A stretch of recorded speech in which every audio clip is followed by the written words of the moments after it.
Halo teman-teman kecil, selamat datang kembali di kanal Dongeng kita. Hari ini, kakak punya cerita yang sangat istimewa tentang seekor naga yang baik hati dan sebuah desa kecil yang penuh kehangatan. Sudah siap mendengar kisahnya? Yuk, kita mulai. Jauh di atas sana, di langit biru yang cerah dan tak berujung, hiduplah seekor naga yang sangat lucu. Sisiknya berwarna hijau zamrud berkilauan tertimpa sinar matahari, dan matanya besar serta ramah.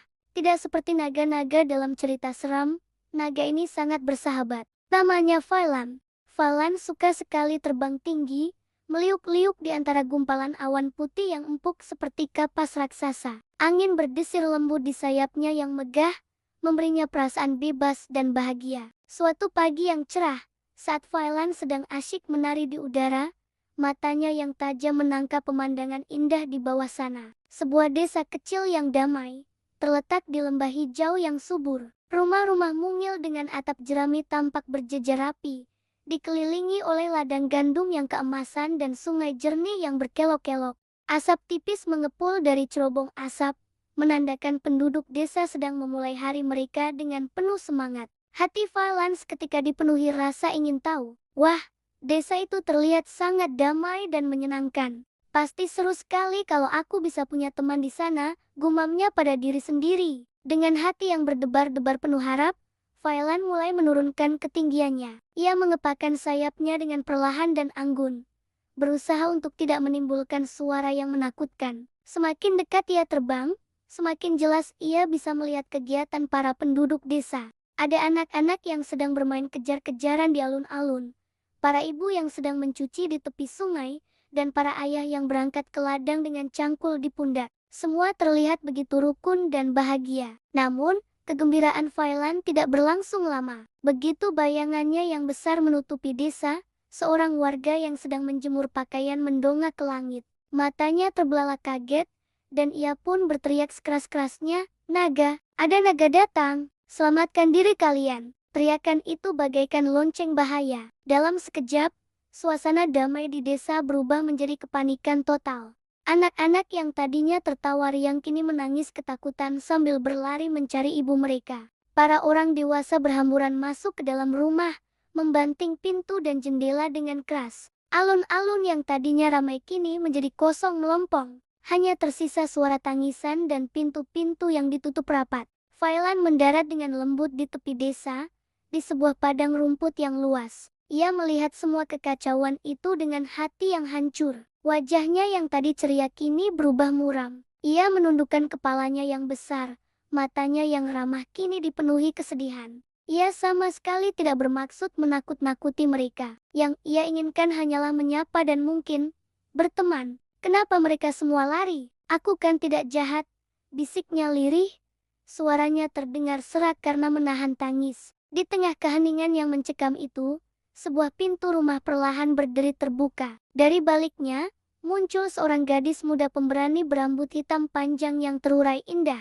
Namanya Elara. Tidak seperti penduduk desa lainnya, di mata Elara tidak ada ketakutan, melainkan rasa penasaran dan iba. Ia melihat naga besar itu duduk sendirian dengan bahu yang terkulai lesu. Hatinya tergerak. Dengan langkah pelan dan hati-hati, Elara berjalan mendekati Phaelan. Jantung Phaelan berdebar sedikit saat melihat Elara mendekat, tapi ia tetap diam di tempatnya. Ia tidak ingin membuat gadis itu takut. Elara berhenti beberapa langkah di depan Phaelan. Ia menatap mata sang naga yang berkaca-kaca, lalu dengan suara yang sangat lembut, ia bertanya, "Halo, namaku Elara. Kenapa kamu terlihat sangat sedih?" Mendengar sapaan yang begitu lembut, Phaelan mengangkat kepalanya. Ia terkejut karena ada seseorang yang berani mendekat dan berbicara padanya. Dengan suara yang sedikit bergetar, ia menjawab, "Halo, Elara. Namaku Phaelan. Aku sedih karena semua penduduk desa lari ketakutan saat melihatku. Mereka tidak menyukaiku.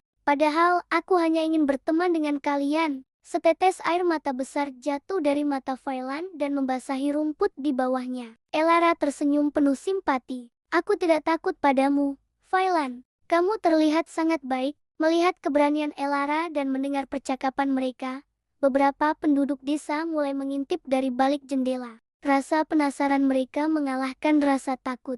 Perlahan, satu persatu, Mereka memberanikan diri untuk keluar dari rumah dan mendekat, menjaga jarak aman. Kepala desa, seorang pria tua bijaksana bernama Kale, berjalan paling depan. Ia memandang Violan dengan tatapan waspada, namun juga penuh tanya. Kale berdeham dan berkata dengan suara tegas namun tidak mengancam, "Kami tidak membencimu, wahai naga. Kami hanya takut padamu." Kehadiranmu yang tiba-tiba membuat kami semua terkejut.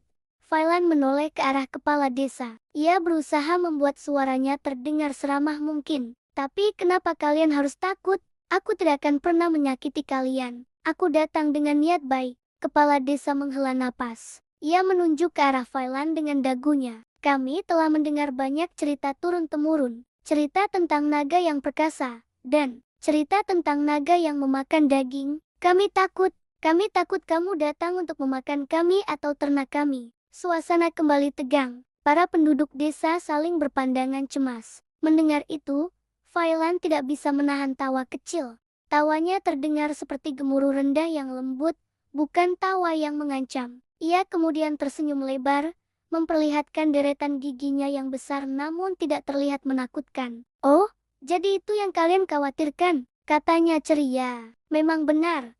Aku memakan daging, tapi aku tidak pernah dan tidak akan pernah memakan manusia atau ternak peliharaan kalian." Para warga saling berbisik, masih sedikit ragu. Seorang anak kecil yang bersembunyi di belakang ibunya bertanya dengan polos, "Lalu, kamu makan apa, naga Violan?" Violan menoleh ke arah anak itu dengan tatapan jenaka.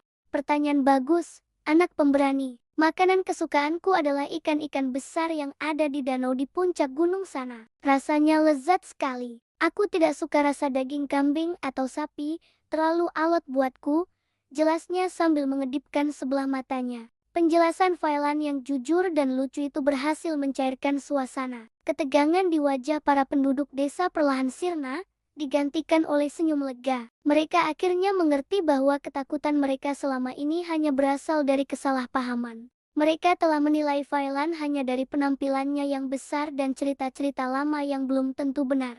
Kepala desa tersenyum bijaksana. "Maafkan kami, Violan. Kami telah salah menilaimu. Selamat datang di desa kami." Seketika, sorak-sorai gembira terdengar di seluruh desa. Anak-anak yang tadinya bersembunyi kini berlarian mendekati Violan dengan tawa riang. Mereka tidak lagi takut. Mereka mengelilingi Violan, menyentuh sisiknya yang berkilauan dengan penuh kekaguman. "Wow, sisikmu seperti permata," seru seorang anak. "Bolehkah aku naik ke punggungmu?" tanya yang lain. Violan tertawa bahagia. Tawa yang kali ini terdengar lepas dan penuh sukacita. Ia menundukkan badannya agar anak-anak bisa dengan mudah memanjat ke punggungnya yang lebar. Para orang dewasa pun ikut mendekat, membawa buah-buahan dan roti sebagai tanda persahabatan. Suasana yang tadinya mencekam kini berubah menjadi pesta penyambutan yang hangat dan meriah. Violan duduk dengan nyaman di tengah-tengah mereka. Punggungnya dipenuhi anak-anak yang tertawa gembira. Ia tidak pernah merasa sebahagia ini. Hatinya yang tadi sedih kini meluap dengan kehangatan dan rasa syukur. Ia akhirnya menemukan apa yang selama ini ia cari. Teman. Sejak hari itu, Violan menjadi sahabat dan pelindung desa. Setiap pagi, ia akan terbang di atas desa untuk menyapa semua orang sebelum pergi mencari ikan di danau gunung. Anak-anak sering bermain di punggungnya, dan para orang dewasa sering berbagi cerita dengannya. Kehadiran Violan membawa kegembiraan dan keajaiban baru bagi desa kecil itu. Dan para penduduk desa belajar sebuah pelajaran berharga, jangan pernah menilai seseorang hanya dari penampilan luarnya, karena persahabatan sejati bisa datang dalam bentuk yang paling tidak terduga sekalipun. Nah, teman-teman, itulah kisah Violan si naga baik hati. Cerita ini mengajarkan kita untuk tidak cepat takut atau berprasangka buruk pada orang lain hanya karena mereka berbeda dari kita. Terkadang, yang dibutuhkan hanyalah keberanian untuk menyapa dan hati yang terbuka untuk mendengarkan. Terima kasih ya sudah mendengarkan cerita kakak sampai selesai. Semoga kalian suka. Jangan lupa untuk menekan tombol suka dan berlangganan kanal ini agar tidak ketinggalan dongeng-dongeng seru lainnya. Sampai jumpa di cerita berikutnya ya. Dadah.